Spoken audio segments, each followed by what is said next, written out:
an uncomfortable conversation myself about a wrong decision of the England cricket team in touring, and I learned that when I speak out about issues relating to Afghanistan, to girls' education, to climate change, it doesn't attract nearly as much attention as when I speak out on cricket. But the real point is that something else has been happening recently on cricket that I think really brings out why uncomfortable conversations are so important. And there is a man called Azeem Rafiq, who is a cricketer of Pakistani heritage, who has played for Yorkshire and has recently caused a very, very important conversation in the UK about racism in British sport and in cricket.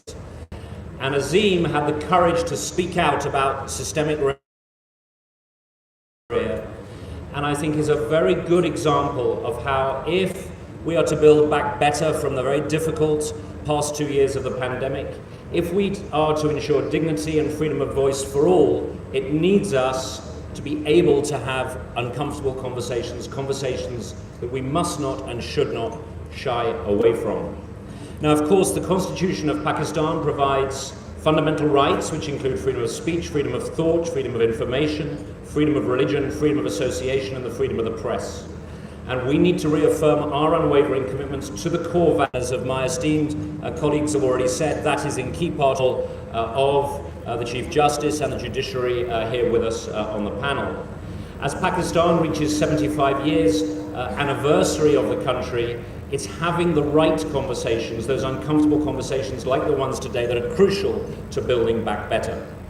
Now, for the UK, promoting democracy, that strong democratic institutions and accountable governments which uphold universal rights and the rule of law are key building blocks for secure and prosperous states.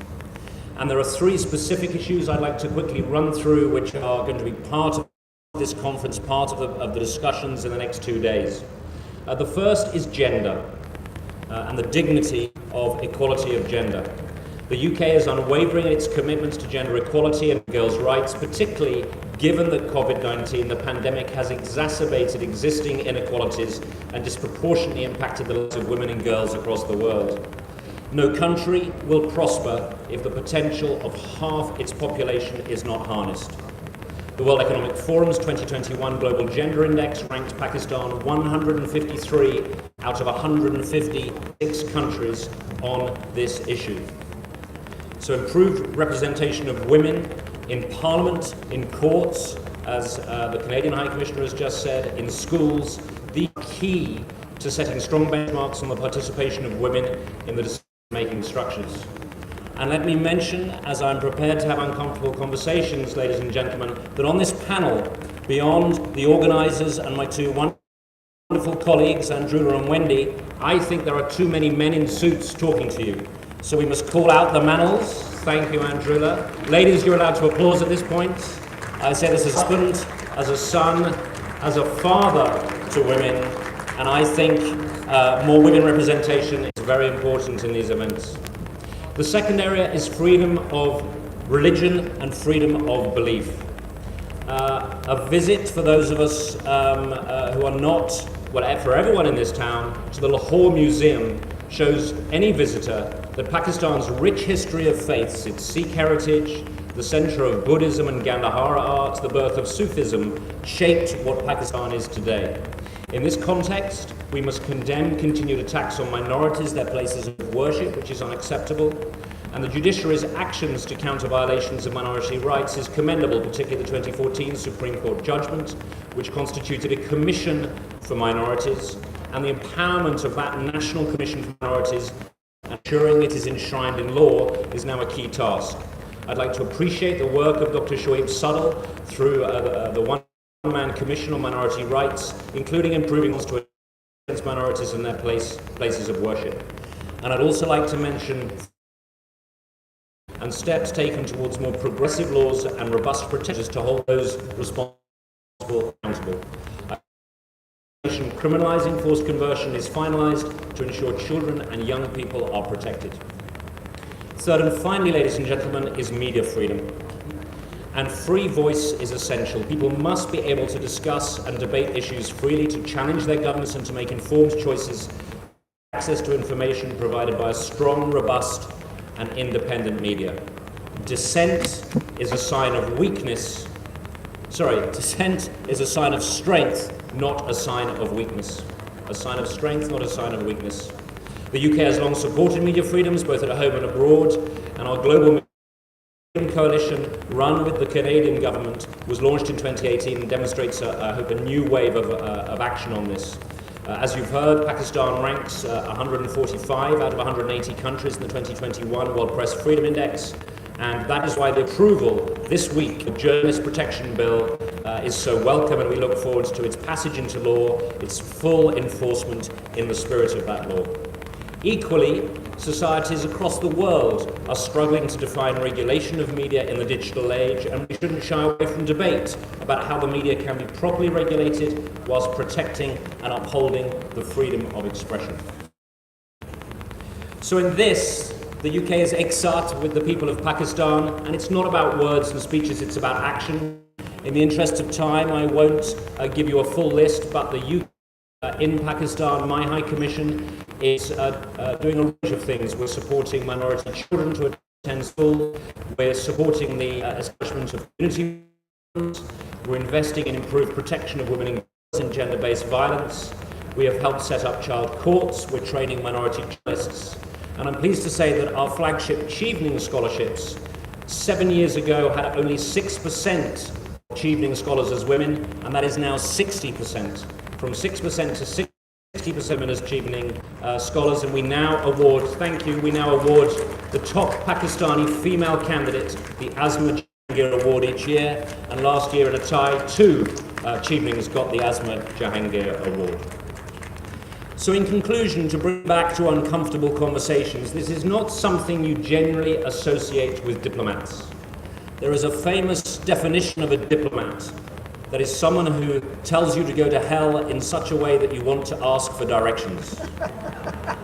Now, I hope I don't always conform to this, but my point is that on these issues, we have to be prepared to speak to power and to have those conversations.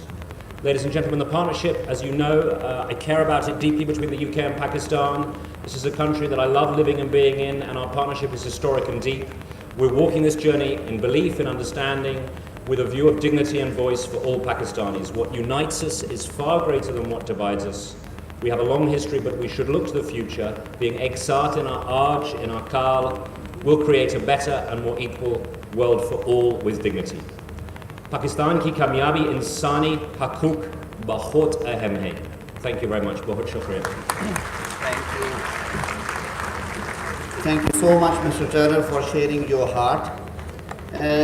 Let me share with you as well that in the present event, the third Asma Jahangir conference, we have been joined by more than 100 female lawyers, human rights activists, the female judges from across the Pakistan, and the majority actually comes from Balochistan and Khyber Pakhtunkhwa.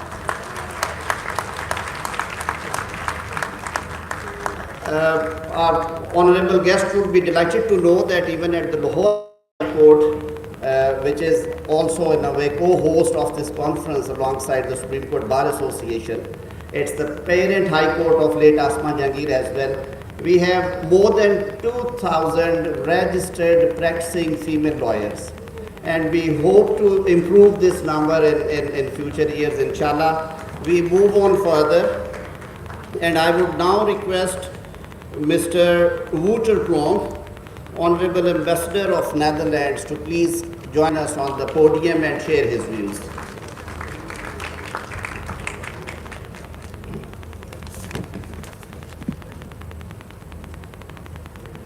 Assalamu alaikum, aapka kya haal hai? Honorable Chief Justice, judges, excellencies and friends, it feels great to be back in Lahore. As they say, you are not born until you've been to Lahore. So I'm extremely glad and grateful that I was born 2 years ago. And I enjoy coming back to Lahore every time since. To this center of culture for centuries, the heart of Pakistan, with historical and magnificent city renowned for its warm hospitality, as we are enjoying today again. I'm also humbled to pay tribute to the late Mrs. Asma Jahangir, because she is one of the bravest human rights icons, not only of Pakistan, but of the world.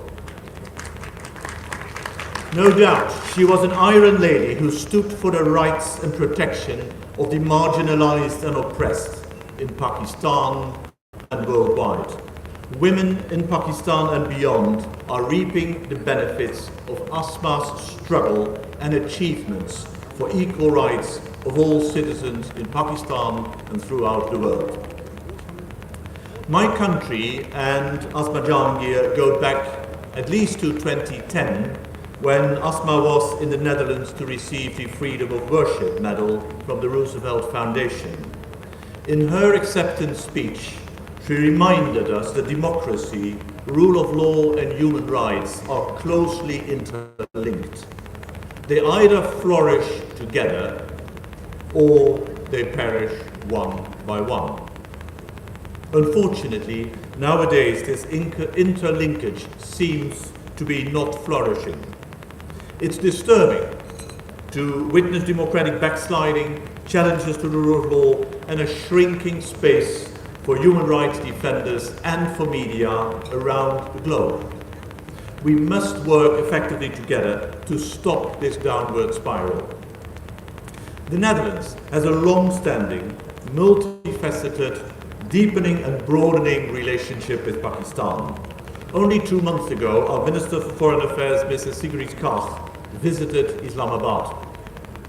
And we are supporting the efforts, the extremely important efforts of the HJHS Legal Aid Cell to improve access to justice for women and for religious minorities.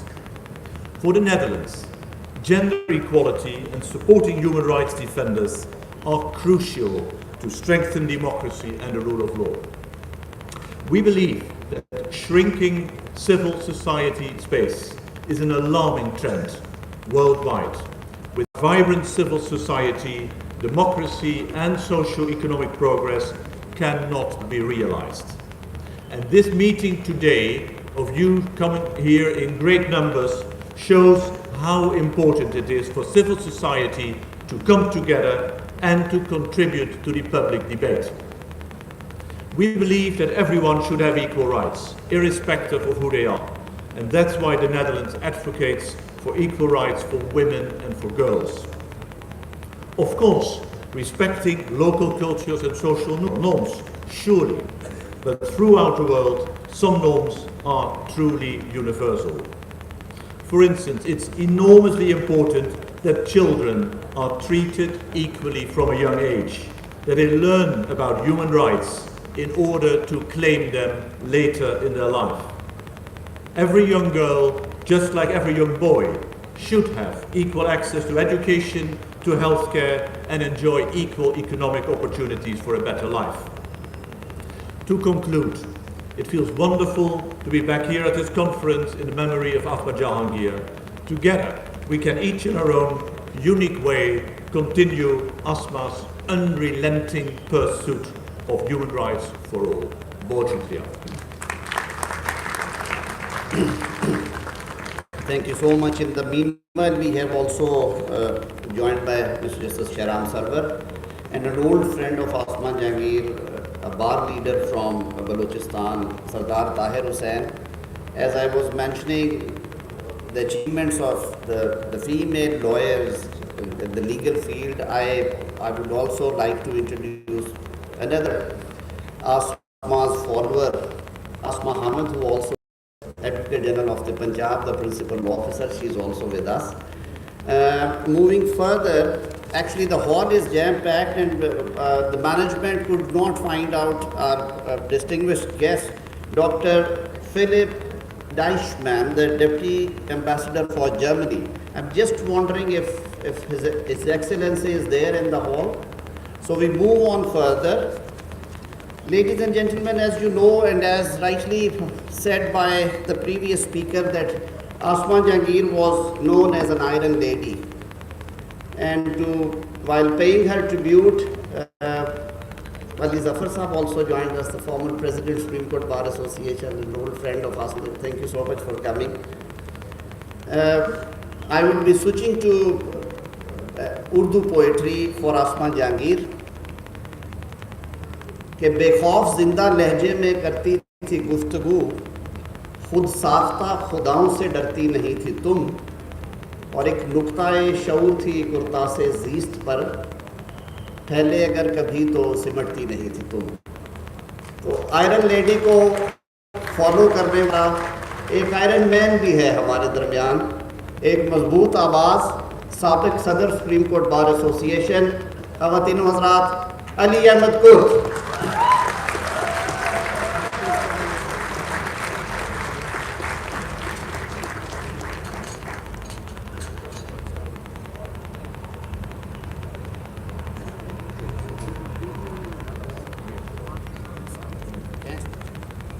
Honorable Chief Justice, Mr. Justice Gulzar Sahab, Honorable Justice Qazi Faizi Sahab, Honorable Justice Amir Sahab, Honorable Justice Mr. Nethar Sahab, Baki Honorable Judges, Presidium members, ladies and gentlemen. ایک بہت بڑی خوبصورت آواز جس کو ابھی صرف چند منٹ پہلے آئرن لیڈی کے حوالے سے تعارف کرایا گیا اور ریفرنس ہوا. ساری زندگی اس کی آواز غریبوں کی آواز تھی. اس ملک کے کیا مرد اور بڑے دل سے آواز اٹھائی. جب وہ آواز، اس میں ایک گونج تھی، ایک چیخ تھی. وہ یہ نہیں دیکھتی تھی کہ یہ آواز، یہ چیخ کن کے کانوں میں جا کر جو ہے ہلچل مچائے گی. کبھی اس نے نہیں سوچا، کبھی اس نے نہیں سوچا. مگر آج اس آئرن لیڈی کے حوالے سے میں بہت افسوس اور اس سے کہتا ہوں کہ آسما جہانگیر فاؤنڈیشن کے مینجمنٹس نے آج جو اس سیشن کے لیے جو ٹاپک چوز کیا ہے، اس حوالے سے میں سمجھتا ہوں کہ قطعاً صحیح نہیں ہے. Role of the judiciary in protecting the human rights and strengthening the democracy. کیا بات کرتے ہیں، کیا بات کرتے ہیں. کون سی جوڈیشری موجود ہے؟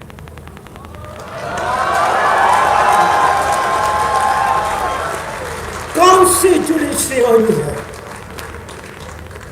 وہ جو ہمارے سامنے ہے، وہ جو جس میں ہم پیش ہوتے ہیں، وہ عدالتیں، وہ جوڈیشری جس میں اس ملک کے لاکھوں لوگ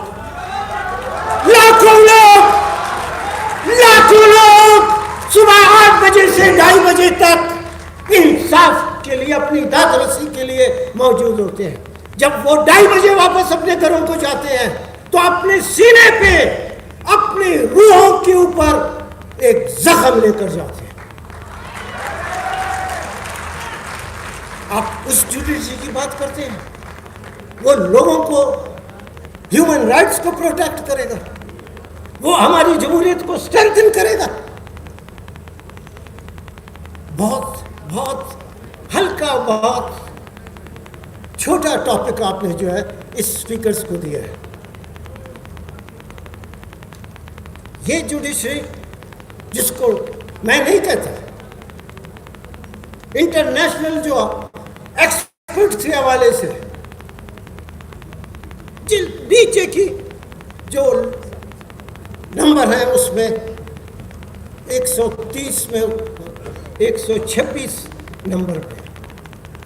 مجھے وائس آف امریکہ والے نے، پاکستانی تھا، انہوں نے کہا کہ آپ سے کچھ باتیں کرنی ہے اور آپ کا انٹرویو لینا ہے. میں نے کہا کس بات پہ؟ کہتے ہیں ابھی جو رپورٹ آئی ہے کہ پاکستان کی جوڈیشری دنیا کی جوڈیشری میں 126 نمبر پہ ہے.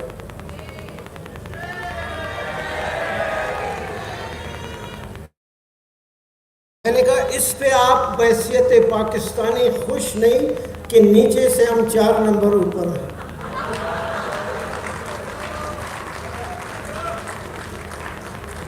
یہ مذاق بند ہونا چاہیے. اور جو بھی ہماری ایک جوڈیشری موجود ہے، میں افسوس سے کہتا ہوں، میں کوئی شوقیہ نہیں کہتا، کوئی اب کسی بھی مقصد میں خدا کی قسم میں قسم کھا کے کہتا ہوں، کوئی میرا مقصد نہیں ہے اس طرح کی باتیں کرنے کے لیے. میں ایک ذمہ دار آدمی ہوں اس ملک کے لیے، اس ملک کی جوڈیشری کے لیے، اس ملک کی جوڈیشری کے لیے. جتنے لوگوں نے کام کیا، جتنے لوگوں نے قربانیاں دی، سب سے آگے علی احمد قر تھا. مجھے رائٹ پہنچتا ہے بات کرنے. یہ میرا حق ہے، یہ میرا حق ہے کہ میں بات کروں. آج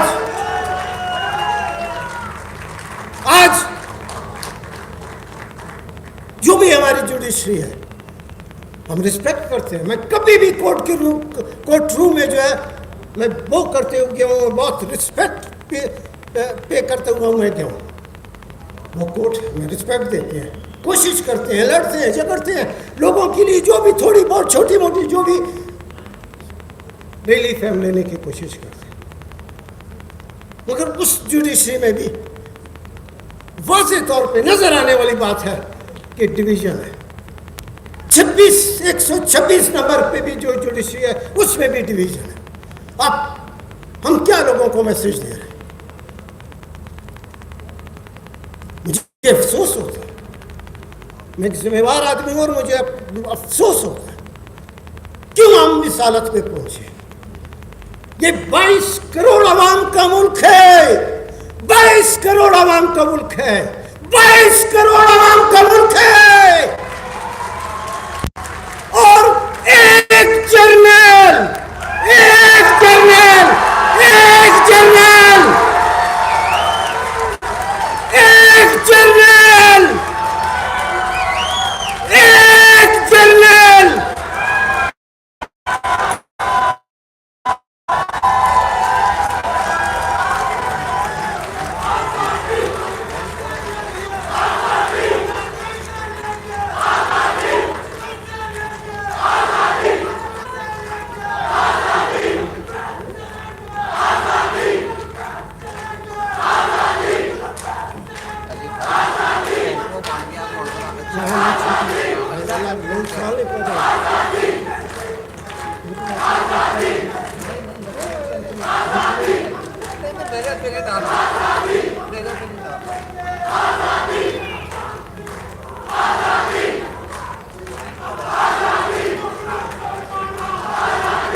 بیٹا میں صرف ایک عرض کرتا ہوں، آپ کے سینٹیمنٹس پہنچے علی بھائی کی موجودگی میں، کیونکہ ہمارے یہاں ہر طرح کے ڈیلیگیٹس ہیں، باہر سے بھی، ہم ویسے بھی we are running short of time.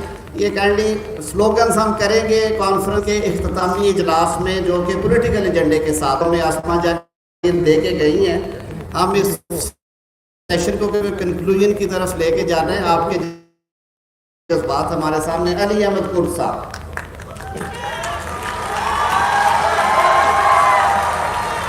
General جو 22 کروڑ عوام کے اوپر، ایک جنرل 22 کروڑ عوام کے اوپر حاوی ہے، بھاری ہے.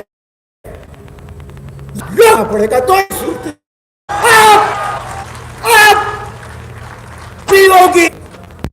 ہوگی، بالکل ایسے برابری ہوگی. جنرل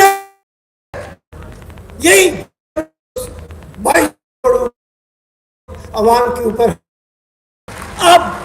اب وقت آ گیا ہے کہ آنکھوں میں آنکھیں ڈال کر بات کریں گے اور خام ضروری ہے کہ ان لوگوں کی آنکھوں میں آنکھیں ڈال کے بات کریں گے جو ہمیں 70 سال سے اپنی آنکھیں دکھا رہے ہیں. یہ ملک اس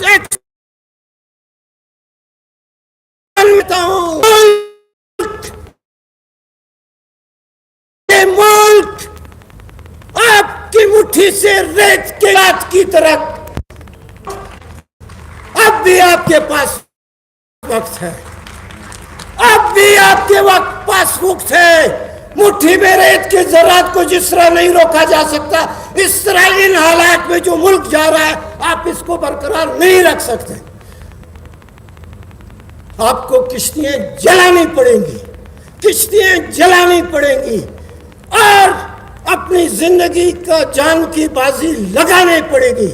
جان کی بازی لگائیں گے, جان کی بازی لگائیں گے تو یہ ملک بچے گا, نہیں تو اس ملک کے ساتھ بہت بہت بہت مذاق ہو رہا ہے. 6 سال سے 7